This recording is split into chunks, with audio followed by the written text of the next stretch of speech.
The Battle of Kyiv was a conflagration that defined the initial phase of the conflict in Ukraine, a sprawling military operation that ultimately ended not with a climactic final assault, but with the quiet, grinding withdrawal of an entire army. On February 25, 2022, just one day after the commencement of large-scale military operations, forward elements of the Russian armed forces reached the northern outskirts of Kyiv on tactical maps. The Ukrainian capital appeared to be within arm's reach, a prize seemingly destined for a swift capture. The expectation in many global capitals was that the city would fall within 72 hours. Yet 38 grueling days later, every Russian unit that had advanced on the capital was in retreat. The struggle for Kyiv was not a singular tactical defeat. It was the comprehensive and systemic collapse of an entire strategic doctrine. It was a battle that, for the attacking force, seemed to have no end, culminating in failure that would reshape the trajectory of the entire war. The initial plan was one of audacious speed and overwhelming force. A multi-pronged offensive designed to shatter Ukrainian resistance before it could fully coalesce. From the earliest hours of the campaign, Russian forces launched simultaneous advances across multiple axes in the northeast and south of Ukraine. While these movements were widespread, the undeniable center of gravity, the principal objective of the entire operation, was the capital city of Kyiv. This focus was not arbitrary. It was rooted in a set of core strategic assumptions held by Moscow's military planners. The first assumption was that the Ukrainian government, faced with a direct and imminent threat to its seat of power, would rapidly disintegrate or flee. The second was that the Ukrainian military's command and control structure, decapitated and disoriented, would cease to function effectively, leading to a cascading collapse of organized resistance across the country. Based on these premises, the entire operation was envisioned as a matter of days, not weeks. The force composition, logistical preparations, and tactical approach were not designed for a protracted siege or a grinding war of attrition. They were calibrated for a single, decisive blow, a lightning strike aimed at the heart of the Ukrainian state, intended to end the war before it could truly begin. The entire weight of the initial military campaign was therefore gambled on the swift fall of a single city. Kyiv's significance transcended its status as a mere administrative capital. It was the strategic linchpin of the entire Ukrainian state and its war effort. First and foremost, the city served as the irreplaceable command and control hub for the nation's armed forces. All military direction, intelligence dissemination, and strategic coordination emanated from its government quarter. Beyond its military function, Kyiv stood as a potent political and national symbol, the historical heart of Ukrainian identity and sovereignty. Its capture would have delivered a devastating psychological blow to the nation's morale and its will to resist. Furthermore, the city was a decisive instrument of diplomatic leverage. A government in exile, displaced from its capital, have struggled to maintain its strategic legitimacy on the world stage, with Kyiv fallen. Western nations, which had pledged support to Ukraine, might have been compelled to reassess their positions, potentially altering the flow of military and financial aid that was just beginning to materialize. The fall of the capital would not have just been a military victory, it would have been a catastrophic political event, potentially unraveling the entire foundation of Ukraine's defense. For this reason, the operation to seize Kyiv represented Moscow's single greatest gamble of the war, a high-stakes play where the potential rewards were matched only by the catastrophic risks of failure. The opening move of this high-stakes gamble, the very first strike in the battle for the capital, was a dramatic and audacious air assault on the Hostomel Airport, also known as Antonov Airport, located on the northwestern fringe of the Kyiv metropolitan area. The objective was clear and critical. Waves of Russian helicopter-borne elite troops were to seize the airfield and secure its runway. This would create an air bridge, allowing a massive follow-on force of heavy transport planes, reportedly carrying thousands of paratroopers and their equipment, to land directly on the doorstep of the capital. This force was intended to be the spearhead that would bypass entrenched Ukrainian defenses and strike directly into Kyiv's city center, effectively beheading the government. However, the plan unraveled almost immediately. Ukrainian forces, including elements of the National Guard and Special Operations units, mounted a surprisingly swift and ferocious counterattack. Fierce fighting raged for control of the runway and surrounding facilities. Though Russian forces initially secured a foothold, the intense combat rendered the airfield unusable for large transport aircraft. The critical air bridge, the central pillar of the rapid assault plan, collapsed on the very first day. The failure at Hostomel had immediate and cascading strategic consequences. The beheading strike was averted, and the operation was forcibly shifted from a lightning-fast air assault to a slow, grinding, and perilous ground advance. With the aerial pathway to Kyiv severed, the Russian military effort was compelled to rely on a massive ground offensive advancing from the north.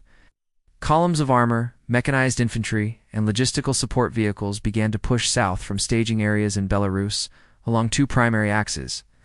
One force moved toward the city of Chernihiv to the east of the Dnipro River, aiming to encircle Kyiv from that direction. The other, and more critical, thrust advanced directly south toward the capital through the Chernobyl exclusion zone, passing through the town of Ivankiv, before fanning out toward the northwestern suburbs, Bucha and Irpin. It was here that the inherent flaws of the revised plan quickly became brutally apparent. The advancing formations coalesced into enormous convoys, famously stretching for tens of kilometers along narrow roads. These columns, packed with tanks, artillery, and supply trucks, became catastrophically vulnerable. The logistical tails of these formations were dangerously exposed, stretching back for miles with little to no protection from air or ground attack. The terrain itself became an adversary. The dense forests, marshlands, and muddy fields of the Polisia region channeled the advance onto predictable routes, creating bottlenecks and turning the convoys into static targets. In this environment, the Ukrainian military did not need to mount a large-scale Talonel counteroffensive to halt the advance. Their strategy was one of asymmetry and attrition. They focused on disrupting logistics, conducting relentless hit-and-run ambushes on supply trucks and fuel tankers. They used small mobile teams armed with anti-tank guided missiles and drones to harass and bleed the armored columns. And critically, they held key bridges and choke points, turning towns like Irpin and Bucha into fortresses that bled the attackers for every meter of ground. Kyiv was never fully encircled. Instead, the would-be encirclement became an endless, attritional quagmire. While the Russian advance ground to a halt in the suburbs, the city of Kyiv itself was transformed into a bastion of comprehensive resistance. The defense was not shouldered by a single entity, but was a layered and integrated effort involving every element of the state and society. Regular army brigades, hardened by years of conflict in the Donbass, anchored the defense at critical junctions. They were augmented by rapidly mobilized reserve forces and newly formed territorial defense units, composed of citizen soldiers who took up arms to defend their own neighborhoods. Behind these frontline defenders, a vast network of civilians organized logistical support, delivering food, medical supplies, and equipment, constructing barricades, and providing intelligence on enemy movements.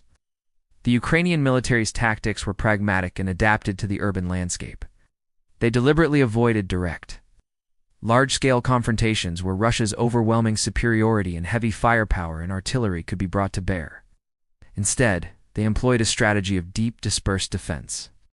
Key bridges over the Irpin River were destroyed to halt the enemy's advance, and major roads were fortified and mined. The city was prepared not to become a singular fortress like Mariupol, destined for a brutal siege and eventual destruction, but to become a decentralized yet interconnected network of resistance. Every district, every street, and every building was prepared to become a fighting position, ensuring that any attempt to enter the city proper would devolve into a nightmarish, close-quarters battle of attrition that would consume the attacking force. By the middle of March 2022, the strategic calculus of the Kyiv campaign had fundamentally shifted. Time, which was supposed to be Russia's greatest ally, had become its most formidable enemy. The logistical system, designed for a short, sharp operation, was now catastrophically overloaded. The long, exposed supply lines were under constant attack, leading to critical shortages of fuel, ammunition, and food at the front. The combination of fierce resistance and logistical failure resulted in a dramatic increase in casualties and equipment losses. Morale among the forward-deployed units, bogged down in mud and facing an unexpectedly determined defender, reportedly plummeted. Most critically, the primary political goals of the operation, the collapse of the Ukrainian government and the capitulation of its army, remained entirely unachieved. In stark contrast, the situation for the defenders improved with each passing day. The Ukrainian government remained firmly in place in Kyiv, functioning as a symbol of national defiance and a capable command authority. Increasing quantities of advanced Western military aid, particularly sophisticated anti-tank and anti-aircraft systems, began to arrive and were swiftly integrated into the defense. The Ukrainian forces, far from collapsing, grew more confident and effective, fortifying their positions and beginning to mount localized counterattacks. The momentum had irrevocably turned. The Russian campaign around Kyiv transitioned from a faltering offensive into a desperate effort to hold ground and ultimately to find a way to conduct an organized and safe retreat. The final act of the battle was not a thunderous clash of armies, but a strategic admission of failure. In the last week of March and into early April 2022, Russia announced a drastic reduction of military activity in the north and began a full-scale withdrawal of all its forces from the Kyiv, Chernihiv, and Sumy regions. Columns that had advanced with such purpose just weeks earlier were now in full retreat, pulling back across the border into Belarus and Russia. This withdrawal was not a mere tactical setback or a voluntary goodwill gesture to facilitate negotiations, as was initially claimed. It was an unambiguous acknowledgement that the initial campaign plan, the rapid multi-axis drive to decapitate the Ukrainian government, was no longer feasible. The forces arrayed against the capital had been attrited, their supply lines severed, and their strategic objectives rendered unattainable. The Battle of Kyiv thus concluded without a final, decisive engagement for the city itself. The attacking force simply could not sustain the operation. The retreat from the north marked the definitive end of the first phase of the war, a phase predicated on the assumption of a swift and total victory. The defense of Kyiv was the battle that shaped the entire subsequent course of the war. The fact that the capital was not captured had profound and lasting consequences. From that moment forward, the conflict fundamentally shifted from a lightning campaign to a protracted war of attrition, a grinding struggle for territory primarily concentrated in the east and south. By failing to achieve its primary objective, Russia lost the strategic initiative, a momentum it would struggle to ever fully regain. Conversely, Ukraine gained the two resources it needed most: time and legitimacy. The successful defense provided the space and opportunity for the country to fully mobilize its society, army, and economy for a long war. It solidified international support, proving to a skeptical world that Ukraine could not only resist but could also prevail against a numerically superior force. The Battle of Kyiv delivered a stark lesson in modern warfare that technological superiority and the element of surprise do not guarantee success. Victory is not assured if an adversary's logistical capacity, its control over the tempo of operations, and, most importantly, its national will to resist are fundamentally underestimated. Kyiv held firm, and in doing so, it ensured that the war would enter a completely different, longer, and far more brutal chapter than anyone had anticipated.